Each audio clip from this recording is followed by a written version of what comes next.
Welcome back to Learn Advance. आज के इस वीडियो में हम चैप्टर नंबर 12 सब नेचुरल फिनोमेना के बारे में जानेंगे। In this chapter we shall discuss two destructive natural phenomena. इस चैप्टर के अंदर दो डिस्ट्रक्टिव नेचुरल फिनोमेना के बारे में पढ़ने वाले। ये क्या होते हैं हम इस चैप्टर में आगे पढ़ेंगे। These are lightning and earthquake. पहला क्या है? लाइटनिंग यानी बिजली गिरना, ठीक है, कड़कना। दूसरा होता है अर्थक्वेक यानी भूकंप। We shall also discuss what step we can take to minimise destruction causes by these phenomena. और इस चैप्टर में हम ये भी जानेंगे कि हम किस तरह के स्टेप्स ले सकते हैं, यानी क्या कर सकते हैं ये जो डिस्ट्रक्शन होते हैं, नुकसान होते हैं, हमें इनसे बचने के लिए, ठीक है, इनका नुकसान जो है थोड़ा कम करने के लिए। Lightning. So you might have seen sparks on an electric pole when wires become loose. तुमने sparks मतलब होता है करंट की थोड़ी सी रोशनी से निकलती है ना, आप देखोगे उसको स्पार्क्स बोलते हैं, ठीक है। तो तुमने वो देखा होगा वायर्स इलेक्ट्रिक पोल पे, जब भी वायर्स होती है थोड़ी सी लूज हो जाती है, ठीक है। This phenomena is a quite common when wind is blowing and shaking the wires. ये सबसे ज्यादा अक्सर आप तब देखते हो जबकि हवाएं चल रही होती है, वो वायर्स को ऐसे शेक कर रही होती है, हिला रही होती है, ठीक है। You might also have seen sparks when a plug is loose in the socket. और जरूरी नहीं आप ये इलेक्ट्रिक पोल पे देखो, आपने इवन अपने घर में कभी आप नोटिस करोगे कि फ्रिज या फिर टीवी का जो प्लग होता है, अगर आप उसको करो थोड़ा सा लूज करके लगाओ तो उसके अंदर भी आपको ये देखने को मिल सकता है, ठीक है। Lightning is also an electric spark but on a huge scale, ठीक है। इन एंशियंट टाइम, पुराने समय में, people did not understand the causes of these sparkles. लोगों को पता नहीं होता था कि ऐसा क्यों होता है, तो दे वर therefore afraid of lightning and thought that the worth of gods were visiting them। तो उनको ये ऐसा लगता था कि जो भगवान है वो उनसे मिलने आ रहे हैं। Now, of course, we understand that lightning is caused by the accumulation of changes in the clouds। और अब हमें पता है कि जो बिजली होती है वो बादलों के अंदर बदलाव आने की वजह से होती है। We need not to afraid of lightning। हमें lightning से डरने की कोई जरूरत नहीं है। But we have to take precautions to protect ourselves from the deadly sparkles। लेकिन हमें कुछ प्रिकॉशंस यानी कुछ चीजों का ध्यान रखना चाहिए अपने आप को प्रोटेक्ट करने के लिए। So the sparks that the Greeks know about. तो ग्रीक्स क्या जानते थे? The ancient Greeks knew as the early 600 BC that when the amber is a kind of resin, was rubbed with fur, it attached light objects such as hairs. You might have seen that when you take off woolen or polyester clothes। ये चीज आपने भी की होगी कि जब भी, जैसे अभी दिसंबर चल रहा है राइट, तो आप ठंडियों में हुडीज वगैरह गर्म कपड़े ऊन के पहनते हो, तो जब आप उनको उतार रहे हो तो आप देखोगे कि वो जो है आपके बालों को ऐसा अटैच करता है ना, आपके बाल जो है रोंगटे खड़े हो जाते हैं, लाइक, है ना। Your hairs stands on end if you take off these clothes in the dark, you even see a sparks and hear a cracking sound। और ऐसा आप अंधेरे में करो तो शायद से आपको चिंगारी सी भी देखने को मिले, और क्रैकिंग साउंड का मतलब आवाज भी आती है जो है ना करंट लगने की। Then in 1752 Benjamin Franklin, an American scientist, showed that lightning and the sparks from your clothes are essentially the same phenomena। However, it took 200 years for realization to occur। ये बात जो इन्होंने बहुत टाइम पहले ही लोगों को समझा दी थी, लेकिन लोगों को 2000 साल लगे इस चीज को रियलाइज करने में कि ऐसा क्यों होता है, इसलिए होता है, ठीक है। सो we shall now study some properties of electric charges। We shall also see how they are related to the lightning in the sky। अब हम कुछ प्रॉपर्टीज पढ़ेंगे इलेक्ट्रिक चार्जेस की और देखेंगे कि वो किस तरह से रिलेटेड करता है स्काई में, ठीक है। Let us perform some activities to understand the nature of electric charges, but recall first what you might have played as a game when you rub a plastic scale on your dry hairs, the scale can attract very small pieces of paper। So actually ये ad में भी आपने देख रखा होगा कि अगर आप एक स्केल को अपने ड्राई बालों के ऊपर रब करोगे ना, और देन उस स्केल को आप छोटे छोटे से कागज के पीसेस के पास लेके जाओगे, तो क्या होगा कि जो स्केल होगा ना वो उन कागज के पीसेस को अपनी तरफ अट्रैक्ट करेगा, और देखना उसके ऊपर अटैच हो जाएंगे, थोड़े से चिपक से जाएंगे, right. Then charging by rubbing, activity 12.2 12.3 आप करके देख सकते हैं। तो बेसिकली क्या पढ़ेंगे हम इसके ना, when a plastic refill is rubbed with polythene it acquires a small electric charge. जब हम एक प्लास्टिक की रिफिल को रब करेंगे पॉलीथीन से, तो उसके अंदर एक स्मॉल इलेक्ट्रिक चार्ज प्रोड्यूस होगा, ठीक है। Similarly when a plastic comb is rubbed with dry hair, जिस तरह से आप एक प्लास्टिक की कंघी को अपने ड्राई बालों के अंदर रब करते हो, it requires a small charge, उसके अंदर भी स्मॉल चार्ज आता है, ठीक है। These objects are called charge object, और इनको हम चार्ज ऑब्जेक्ट बोलते हैं। In the process of charging the refill and the plastic comb polythene and hairs also get charge, और इस प्रोसेस के अंदर जो है सिर्फ चार्जिंग जो रिफिल है वो और प्लास्टिक कोम ही नहीं बल्कि जो पॉलिथीन और हेयर्स है वो भी चार्ज हुए। Let's try to charge some other objects that are familiar to you, और फिर आप दूसरे ऑब्जेक्ट्स को भी चार्ज करके देख सकते हैं। देन हम पढ़ते हैं types of charges and their interactions. So we will select some objects from table 12.1 for the next activity, and this activity को आप करके देख सकते हो। So basically let's summarise the observation, यानी जितना कुछ भी हम उसको समराइज करते हैं। तो a balloon, a charge balloon repelled a charge balloon. अगर एक बलून चार्ज है ना तो वो दूसरे चार्ज बलून के से रिपेल जाएगा, मतलब अट्रैक्ट नहीं होगा, एक दूसरे वो दूसरे से दूर जाएगा, ठीक है। A charge refill repel a charge refill, then but a charge balloon attract a charge refill, then does it indicates that a charge on the balloon is of a different kind from the charge on the refill? We can we say then that there are two kinds of charge? हम कह सकते हैं कि क्या दो तरह के charges होते हैं। So can we also say that the charges of same kind repel each others while charges of different kind attract each other? So in this convention to call the charge acquired by a glass rod when it is rubbed with a silk as positive, the other kind of charge is said to be negative. Right, आपको negative positive का तो already पता है। So it is observe that when a charge glass rod is brought near a charged plastic straw rubbed with a polythene, there is attraction between the two. What do you think will be the kind of charge on the plastic straw? Your guess that the plastic straw will carry a negative charge is correct. The electrical charges generated by rubbing are static. They do not move by themselves. When charges are moved, they constitute an electric current. You have been reading about electric current since class 6, तो मैंने class 6 से ही electric current के बारे में जानना शुरू कर दिया। So the current in electric, so the current in a circuit which makes bulb glow or the current that makes a wire hot is nothing but a motion of charge. Then हम हमारा topic लेते हैं 12.4, that is transfer of charge. Basically हम इसके अंदर electroscope के बारे में जानेंगे। So strips carrying similar charge repel each other and they become wide open. Such device can be used to test whether an object is carry charge or not, and these devices are known as electroscope. So basically हम एक electroscope ऐसा device है जो हम ये देखने के लिए चेक करते हैं कि किसी भी ऑब्जेक्ट के अंदर वो चार्ज कैरी कर रहा है या नहीं कर रहा है, इलेक्ट्रिक चार्ज होता है वो कैरी कर रहा है या नहीं कर रहा है, ठीक है। देन हम लिखते हैं डिस्चार्ज अर्थिंग। सो बेसिकली क्या होता है? So the reason is that the foil strip lose charge to the earth through your body. So we say that the foil strips are discharged, and the process of transferring of charge from a charged object to the earth is called earthing. अगर एक charge object से जो charge है वो transfer हो रहा है अर्थ तक तो उसको हम अर्थिंग बोलेंगे, ठीक है। Then the story of lightning, तो बिजली कड़कने की क्या कहानी होती है? तो it is not possible to explain lightning in the terms of charge produces by rubbing. हम इसको बहुत आराम से जो एक्सप्लेन कर सकते हैं रबिंग के प्रोसेस से। So during the development of thunderstorm, जब भी बादल जो होते हैं, तूफान के बादल जब बन रहे होते हैं, the air current move upwards while the water droplets move downwards. क्या होता है? जो एयर में करंट होता है ना वो मूव करता है ऊपर की तरफ, और जो वाटर के ड्रॉपलेट्स होते हैं वो नीचे की तरफ. And these vigorous movement causes separation of charges by a process not yet completely understood. The positive charges collect near the upper edges of the clouds, and the negative charges accumulate near the lower edges, and there is accumulation of positive charges near the ground also.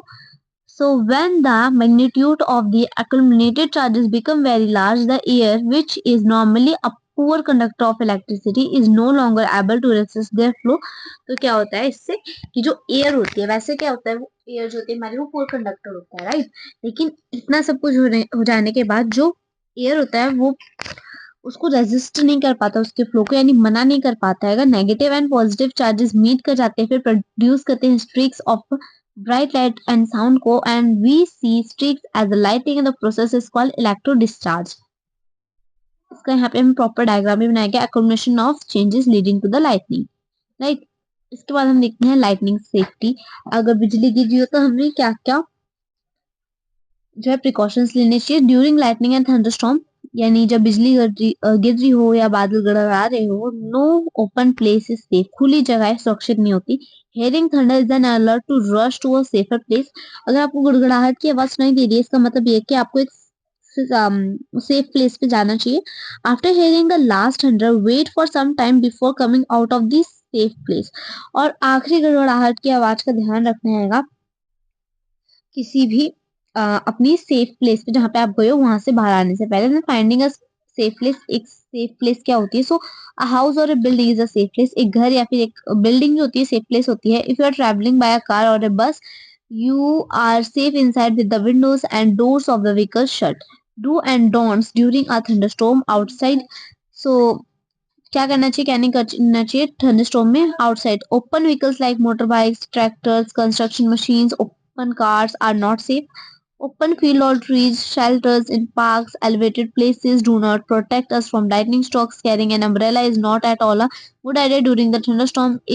If in a forest, take shelters under shorter trees. If no shelter is available, you are in an open field and stay far away from all trees. Stay away from poles or other metal object. तो basically क्या बोला गया है, अगर आप घर से बाहर हो, बेसिकली अगर आप ऐसे व्हीकल्स में, ओपन व्हीकल्स में, आपकी मोटरसाइकिल होगी, ट्रैक्टर होगी, या फिर किसी भी कंस्ट्रक्शन साइड पे हो, मशीनरी वगैरह, तो वो सब कुछ सेफ नहीं होता है। ठीक है, आप एक ओपन फील्ड में हो और वहां पे अगर टॉल ट्रीज हैं, तो वो भी एक गुड आइडिया नहीं है। आप कोशिश करो कि आप एक स्मॉल ट्री के नीचे शेल्टर लो। अगर ऐसा नहीं हो सकता है, तो आप एक जो पोल्स होते हैं ना, उनसे तो बहुत ही दूर रहिएगा, क्योंकि इसके अंदर इलेक्ट्रिसिटी रहती है। ठीक है, किसी भी मेटल ऑब्जेक्ट से, क्योंकि अम्ब्रेला जिसका हैंडल मेटल का होता है, वो भी एक गुड आइडिया नहीं होता। So do not lie on the ground, जमीन पे भी मत लेटो। Instead squat low on the ground, place your hands on your knees with your head between the hands, and this position will make you the smallest target to be struck. कुछ इस तरह से safe position during lightning बताया जाता है। Inside the house, घर के अंदर, lightning can be strike telephones, cords, electric wires, and metal pipes. Do you remember lightning is an electrical discharge? So during a thunderstorm, contact with these should be avoided. तुम्हें पता है कि जो lightning होती है वो बेसिकली एक electrical discharge होता है, तो जितनी भी इलेक्ट्रिकल अप्लायंसेज है उन सबका तुम्हें ध्यान रखना है। ठीक है, उनसे दूर रहना है। Is safer to use mobile phones and cordless phones. However, it is not wise to call up a person who is receiving your phone through a wired phone. Bathing should be avoided during thunderstorm to avoid contact with running water. Electrical appliances like computers, TV, etc. should be unplugged. Electrical lights can remain on and they do not cause any harm. Then lightning conductor, earthquake. So lightning conductor पहले देख लेते हैं। So lightning conductor is a device, ये एक तरह का यंत्र होता है जो कि हम यूज करते हैं प्रोटेक्ट करने के लिए अपनी बिल्डिंग्स को इफेक्ट ऑफ लाइटनिंग से बचाने के लिए। A metallic road taller than the building, एक मेटेलिक रोड होती है बिल्डिंग से भी लंबी, is installed in the walls of the building during its construction. जब वो बन रही होती है ना, तभी उसको लगा दिया जाता है। One end of the road is keeped out in the air and the other is good deep in the ground. एक को तो हम बहुत इतना ऊपर रख देते हैं, पूरा स्काई तक, ठीक है, और एक इतनी होती है पूरी जमीन के अंदर तक जा देते हैं। The rod provide easy route for the transfer electric charge to the ground. और इससे क्या होता है बेसिकली, देखो यहाँ पे मान लीजिए बिजली गिरेगी तो सीधा ग्राउंड में जाके जो हमारा अर्थ होगा वो उसको ऑब्जर्व कर लेगा। So the metal columns use during construction, electrical wires and other pipes in the building also protect us to an extent, but do not touch them during a thunderstorm. लेकिन उन्हें छूने की गलती मत करना थंडरस्टॉर्म के टाइम पे। Then earthquake, you just learn about thunderstorm and lightning. अभी हमें जो है थंडरस्टॉर्म और लाइटनिंग के बारे में पता चला है। These natural phenomena can cause a large scale destruction of human life and property. Fortunately, these phenomena can be predicted to some extent. The weather department can warn about a thunderstorm developing in some areas. If the thunderstorm occurs, there is always a possibility of lightning and cyclones accompanying it. So we get time to take measures to protect ourselves from the damage caused by these phenomena. Right? So this is, however, one natural phenomena which are not yet able to predict accurately. It is an earthquake. It is cause damage to human life and property on a huge scale. Earthquake जो होता है बहुत ही ज्यादा large scale पे हमें नुकसान पहुंचाता है। ठीक है, major earthquake occurred in India on 8 October 2005 in Uri and Tangwa towns of North Kashmir peaked 12.8. Before that, a major earthquake occurred on 26 January 2001 in Bhuj district of Gujarat. तो basically हमें picture तक गए ना कि इतना खतरनाक earthquake था कि इतना ज्यादा नुकसान हो गया था. ठीक है. So what is an earthquake? Earthquake होता क्या है? So an earthquake is a sudden shaking or trembling of the earth which last for a very short time. It is caused by a disturbance deep inside the earth. तो basically earthquake के अंदर जो हमारी अर्थ होती है ना वो एकदम से थोड़ी सी शेक करने लग जाती है. ठीक है. बहुत ही कम टाइम के लिए होती है लेकिन वो उसका मेन रीजन ये होता है कि जो अर्थ के अंदर ना कहीं कोई डिस्टर्बेंस चल रही होती है. ठीक है. सो earthquake occurs all the time all over the earth. They are not even noticed. Major earthquakes are much less frequent. They can cause immense damage to buildings, bridges, dams and people, and there can be a great loss to life and property. Earthquakes can cause flood, landslide and tsunamis. और earthquake की वजह से flood, tsunami, landslides जैसी चीजें भी होती हैं. A major tsunami occurred in India in ocean and 26 December 2004. All the coastal areas around the ocean suffers huge losses. और जो वो आसपास का एरिया था ना उनको बहुत ज्यादा नुकसान देखने को मिला था. सो अर्थ के अंदर हमारी कुछ लेयर्स होती है. सबसे पहले आती है क्रिस्ट, फिर आती है mental, outer core, inner core, right. Then the outermost layer of the earth is not in a one piece, it is a fragmented. Each fragment is called a plate and these plates are in a contortional motion when they brush past one another. Then हमें earth plate के बारे में बताया गया. Then हम लिखते हैं on a plate goes under another due to collision they cause disturbance in earth crust and it is this disturbance that shows up an earthquake on the surface of the earth. ठीक है. So although we know for a sure what causes an earthquake, if not yet possible to predict when and where the next earthquake might occur. So tremors on the earth can also be caused when a volcano erupts or a meteor hits the earth or an underground nuclear explosion is carried out. However, most earthquakes are caused by the movement of earth plates and since earthquakes are caused by the movement of plates and the boundaries of the plates are the weak zones where earthquakes are mostly like strokes. The weak zones are also known as seismic or fault zone. जो सबसे कमजोर area होता है उसको हम fault zone या seismic कह देते हैं. So in India the areas most threatened are Kashmir, Western Central Himalayas, the whole of Northeast Rana of Kutch, Rajasthan and the Indo-Gangetic Plain. Some areas of South India are also fall in the danger zone. मतलब basically हमें कुछ danger area बताए गए जहाँ पे earthquake बहुत ज्यादा easily आ सकते हैं और जब भी आते हैं तो बहुत ज्यादा नुकसान देते हैं. ठीक है. The power of N earthquake is expressed in terms of A magnitude on a scale called Richter scale. So Richter scale एक ऐसा स्केल जिसके अंदर हम जो अर्थक्वेक की पावर होती है ना उसको हम एक्सप्रेस करते हैं in the term of magnitude on a scale. ठीक है. सो really destructive earthquakes have magnitude higher than 7 on the Richter scale, but both Bhuj and Kashmir earthquakes had magnitude greater than 7.5. तो बेसिकली हमें बताया गया है कि हायर मैग्नीट्यूड हायर देन 7 जो होता है वो काफी ज्यादा डेंजरस होता है और जो भुज और कश्मीर का अर्थक्वेक था ना वो 7.5 था. देन इसके बाद हम देखते हैं प्रोटेक्शन अगेंस्ट अर्थक्वेक के प्रोटेक्ट उससे बचने के लिए हम क्या कर सकते हैं. सो consult qualified architects and structural engineers.